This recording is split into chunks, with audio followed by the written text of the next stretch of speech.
The advice I'd give is to work really hard, whether it's being a songwriter, whether it's being anything that you want to do and you aspire to do. You can't just be good, you got to be great. That's what I would say. I think the first memorable moment I want to share is actually realizing I could do this career, because I grew up making musicals in my backyard, and somewhere along the line downloaded the idea that girls that liked musicals had to be actresses. And I went on and I was an actress, and I graduated from college and I came to New York, and I was in my 20s playing a lot of nuns in New Hampshire and feeling like, is this really what I'm supposed to do? And a little voice in my gut started searching, and I started realizing I actually really like writing lyrics. And someone else said, you're a lyricist, because I did all these rhyming cards and everything. And I got into BMI, Lehman Engel Musical Theater Writing Workshop in New York, which is free. And I wrote my first song, and it was like the heavens opened, because this, songwriting, this is what I was supposed to do.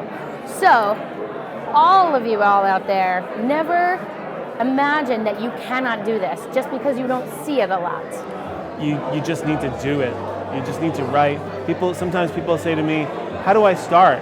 And I say to them, you just have to start. There's no one is going to prepare the way for you. You got to do it. So, I mean, it might sound very small, but one of the most memorable moments in my career is when I got the color purple in London for a 200-seater theater.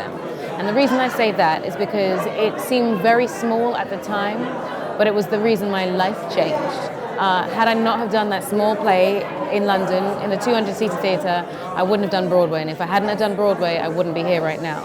I think that's definitely one of the reasons why I'm sitting in front of you here.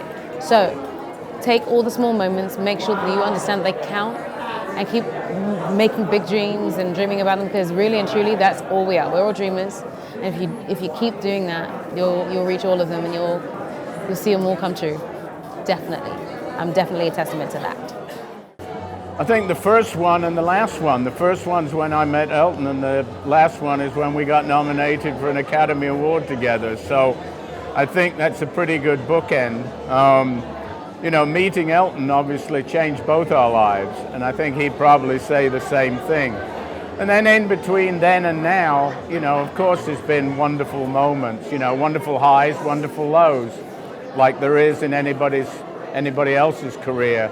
But ours has spanned like 53 years, so you can imagine that it's hard to sort of put your finger on any one particular point in time. So I'll go with the beginning and the end. Well, there is no end.